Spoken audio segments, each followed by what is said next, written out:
Kung ang isang lugar na may malamig na klima, may malinis na tubig, may magandang tambayan, malawak na parking, may tent pitching area na pwede sa overnight camping, kakasya kaya ang 200 pesos mo dito?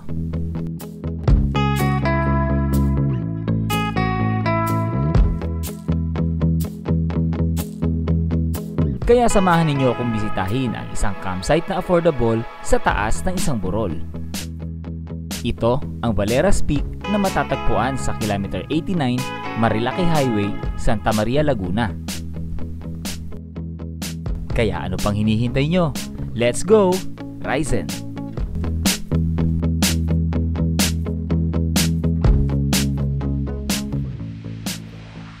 Time check natin, 8:30 ng umaga. Tapos nandito na tayo ngayon sa Barangay Sampaloc, no? Dito sa Tanay, Rizal. Tapos approaching na tayo ngayon ng Regina Rica. Ayan, nasa harapan natin yung signage ng Regina Rica. Nung mahal na araw pala nagawi ako dito. Grabe, ang daming mga namamanata. Ito palang Valeras Peak. Nag-camping na ako dito 2 weeks ago. Tapos naisipan kong balikan para i-share din sa inyo yung itsura ng buong campsite. Kasi ang ganda talaga ng campsite na yun, Nasa taas siya ng burol. Tapos kitang kita mo talaga dun yung Laguna Lake. Tapos pagdating sa gabi talagang malamig. At the same time napakamura lang ng dun, ng binayaran ko. Halagang 200 pesos lahat-lahat na yun. 200 pesos yun per head. Tapos good for 24 hours na yun.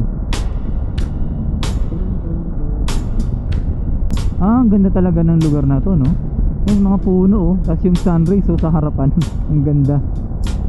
Wow. Buti medyo maluwag ang ngayon, ang daan dito sa Tanay. Kasi nung mahal na araw, grabe yung dami ng dito, ng mga biyahero. Mga 4 wheels saka 2 wheels na dito ang daan talaga nila. Saka ngayong araw din pala may kasama tayo. Ito nasa likod, si Sherlyn. Ayan, so naisipan ko siyang isama kasi nga isa dito sa mahilig pagdating sa camping. Approaching na tayo nung kanto papasok ng Barangay Daraitan. Tapos itong part na to yung view deck, oh. Ganda din dito eh. Ayan, oh, napakaganda ng view. Tapos dito sa kanan dami na rin nagtitinda. Kaya pwede rin mag stop over dito para magpahinga. Ayan, itong pakaliwa papuntang Barangay Daraitan niya. Wait, tanaw pala dito yung windmill, oh. Ayun, oh. Galing. Oh, may coffee shop to. Ito pala bagong coffee shop to dito sa sa Tanay. Ito yung Kurbada. Tama ba ang pagkakatanda ko? Ayan, Kurbada nga. Ayan. Galing, ha. Kasi nga nasa Kurbada siya. Ang sarap talaga magmotor dito, saka magbisikleta. Ano naman yung daan, napakaganda, oh. Ngayon naman papasok na tayo ng Santa Maria, Laguna. Paglagpas ng pedestrian lane. Yan, Santa Maria, Laguna na. Itong kanan at itong kaliwa Tanay pa rin yan. Kumbaga naghahati lang sa kanila ay itong daan na to, itong Marilaki Highway. Nasa harapan naman natin ngayon yung Casa Cecilia. Isa din yan sa magandang puntahan dito sa Tanay. Ayan, oh. Ang ganda sa loob niyan. Meron na pala tayong vlog niyan, ha. Lalagay ko na lang sa description ng video natin. O kaya lalagay ko dyan sa taas. Ito rin yung kilometer 77 mark, oh. Masarap tumambay dyan dahil nga presko din yung hangin. Ito palang area na to, paglagpas ng Casa Cecilia, ito na yung Barangay Madilay-Dilay. Yan. Ganda ng bundok sa harapan, eh. At medyo makulimlim. Wow, ganda ng bundok. Panalo. Isa talaga to sa mga babalik-balikan mo dito sa probinsya ng Rizal. Yung ganyang klaseng tanawin, no? Yung matataas sa bundok, saka yung sariwang simoy ng hangin. Ito naman ngayon yung tinatawag ng mga rider dito sa Marilaki na lihim na lagusan. Yan. Lihim siyang nalagusan pero ang daming nakakalam. Galing, no? ang lihim na not so lihim anymore. Ayan, ito yan. Pag napapadaan ka dito, kala mo nasa ibang probinsya ka talaga eh, no? Ganito. Tapos kung nandito na pala kayo sa area ng lihim na Lagusan at nagutom kayo, try nyo tong maliit na kainan na to sa kanan natin, no? Na may magandang view. Ito, oh. Ayan, yung kainan na yan. Masarap dyan eh. Ano, yung Luis Mami and Silog House. Masarap dyan. Yung mami nila, natikman ko na yung beef mami. Panalo. Tapos mura lang. Parang wala pa yatang 100 pesos yun. Dito rin, oh. Itong nasa kanan natin yung Leona's Kitchen. Yan, masarap din kumain ng mga silog dyan.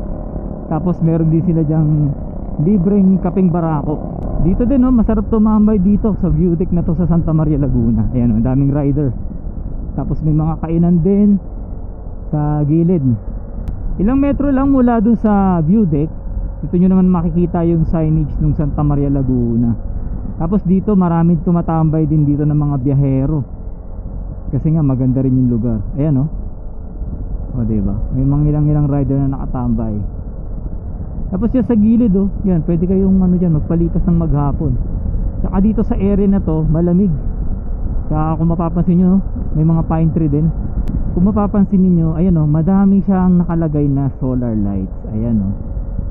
Isa to sa paborito kong ano eh, parte ng Marilaki. Kasi kung madadaan kayo dito sa gabi, talagang ang ganda dito.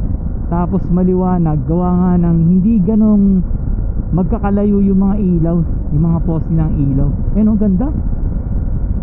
Diba? Eh minsan try nyo din dumaan dito ng gabi. Ilang metro na lang ay mararating na natin yung gate ng Valeras Peak. Ito palang daan sa kanan. Yan, pabalik yan ng ano, Tililla, tsaka ng Antipolo. Ayan, oh, shortcut yan. Dito na sa kaliwa yung gate ng Valeras Peak. Dito yan sa kilometer 89. Yan, oh. Ayun na siya, Valeras Peak.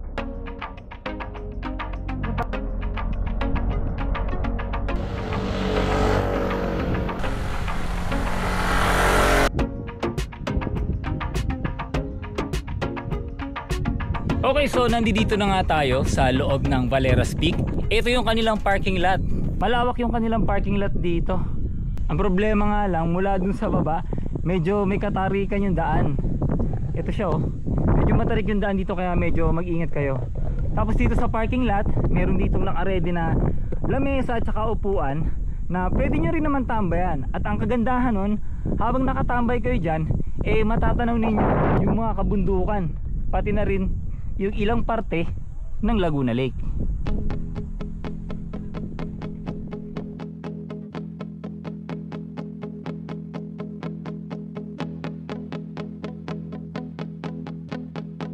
Sa pagkakatanda ko, nabanggit ni Nanay Marisa, yung caretaker nitong campsite, na ito daw ay may maximum capacity na 20 persons. Tapos parang nagkakahalaga yata siya ng 10,000. Parang ganun. Kung gusto nyong i-occupy yung loob ng main house na yan, kailangan nyo munang magpabook. Pero once na na-occupy nyo yan, ang hindi lang daw pwedeng gamitin dyan ay yung master's bedroom. Kasi sa tuwing nandito yung may-ari, dyan sila namamalagi sa loob ng main house na yan. Dito din pala sa gilid ng bahay, ng main house nila. Ayan, kung mapapansin ninyo, patag na itong lupa dito. Tapos mayroon ding ilang parte dito na patag na. Kasi ito palang area na to, dito kayo pwedeng maglagay ng mga tent ninyo, no? Ito yung specific area for tent pitching. At kung mapapansin ninyo, meron na silang inilagay na mga poste ng ilaw. Ito, ayan. Kaya pagdating ng gabi, pag dito kayo naglagay ng mga tent ninyo, maliwanag. Dito naman sa kanang parte nung main house nila, andito naman yung daan papunta dito sa isang parte ng campsite na kung saan maraming puno, no? Kung naghahanap kayo ng lilim, kung magka-camping kayo.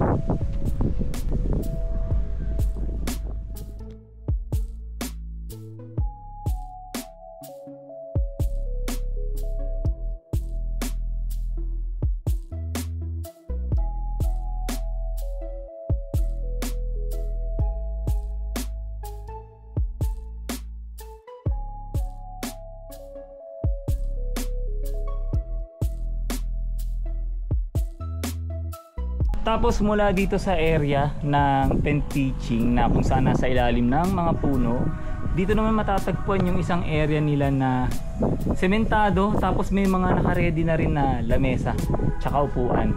Ayun o, tapos kung mapapansin niyo sa harapan, nandito yung kanilang portable na swimming pool. Tapos habang nagsuswimming kayo, ayun o, nakaharap kayo sa Marilaki Highway. Ang ganda ng view.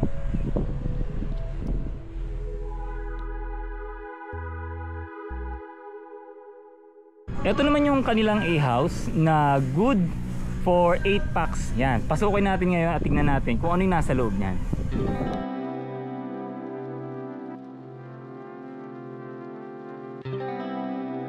Pagpasok nyo sa loob ng A-house ay bubungad agad sa inyo ang isang magandang disenyo ng maliit na tahanan na swak sa 8 tao.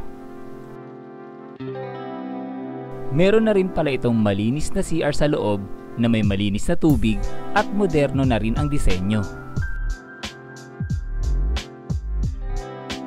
Mula naman dito sa balkonahe ay matatanaw ninyo ang Laguna Lake at ang windmill farm ng Pililla, Rizal. Ang A-house ay meron ding attic na pwede ninyong okupahin. Napag-alaman ko pala na ang orihinal na plano sa lugar na ito ay isa lamang bahay bakasyonan, no? Hanggang sa napagdesisyonan nga ng may-ari na gawin siyang campsite at ilang buwan pa lang ang nakakalipas mula nung gawin siyang campsite, no? So lumalabas na parang bago pa lang siya. Kaya kung mapapansin niyo, pag nagawi kayo sa lugar na to, tulad yan, nasa likuran natin may hollow block, tapos sa banda dito naman may buhangin tsaka graba. Kasi nga under construction pala tong area na to at talagang pinapaganda pa para sa mga turista na gustong magpunta rito. Ito palang main house ay hindi natin mapapasok sa ngayon kasi pinapayagan lang ang mga tao na pumasok dito kung sila ay nakabook o kung dito sila magsistay. Kaya negative tayo sa ngayon. Para pala sa mga gustong magpunta at ma-experience yung malamig na klima dito sa Valera Campsite, ilalagay ko na lang sa description ng video natin yung contact number dito sa campsite at the same time yung contact number din ni Nanay Marisa, kasi si Nanay Marisa yung katiwala at siya yung talagang masipag mag-reply sa mga inquiries patungkol sa lugar na to. Tapos pagdating naman sa rates, 200 pesos per head kung kayo ay papasok dito para sa tent pitching, tsaka kung kayo ay magkakabit ng hammock. Good for 24 hours na yun, no? Tapos walang problema kung ano oras kayo mag-check-in. Basta 24 hours ang pamamalagi nyo sa loob ng campsite. Ngayon kung nagbabalak naman kayo na i-extend pa yung pamamalagi nyo sa loob ng campsite ng another 24 hours, eh panibagong 200 pesos naman yun per head. Meron din palang tindahan na malapit lang dito, dyan sa baba. Tapos siguro kung wala kayong mga dalang pagkain, pwede na lang kayong bumili doon. Pero mas maganda kung magdala na kayo ng mga lulutuin ninyong pagkain dito kasi hindi naman ganun kadami din yung tinda sa baba. Tsaka yun nga, limitado lang din ang mabibili nyo doon. Meron din pala ditong dalawang CR, no? Isa dun sa taas, tsaka isa dito sa likod ng main house. Tapos ang tubig dito ay galing sa bukal, kaya makakasiguro kayo na malamig at malinis yung tubig na gagamitin ninyo. Kapag magpupunta rin pala kayo dito, magdala kayo ng mga pangginaw, mga panlamig, dahil nga tayo ay nasa mataas na bahagi ng Santa Maria, Laguna, kaya paniguradong malamig dito pagdating ng gabi. May mga pagkakataon din pala na umuulan dito, hindi natin inaasahan, nasa hapon mainit, pero pagdating ng gabi hanggang umaga, merong pasulpot-sulpot na pagambon o kaya pagulan. Okay, so yun na yung kabuuan ng Valera's Peak. So sa mga gustong magpunta sa campsite na yan, i-text nyo lang si Nanay Marisa o kaya tawagan nyo, kasi siya talaga yung masipag mag-reply sa mga inquiries sa campsite na yan. Siya nga pala, kung mahilig kayong maglakwatsa katulad ko, may hinanda pala akong video dito. Panoorin nyo yan at panigurado akong magugustuhan ninyo. Kaya hanggang dito na lang at huwag na magkakalimutan na ang buhay na saya kapag may halong lakwatsa. Salamat!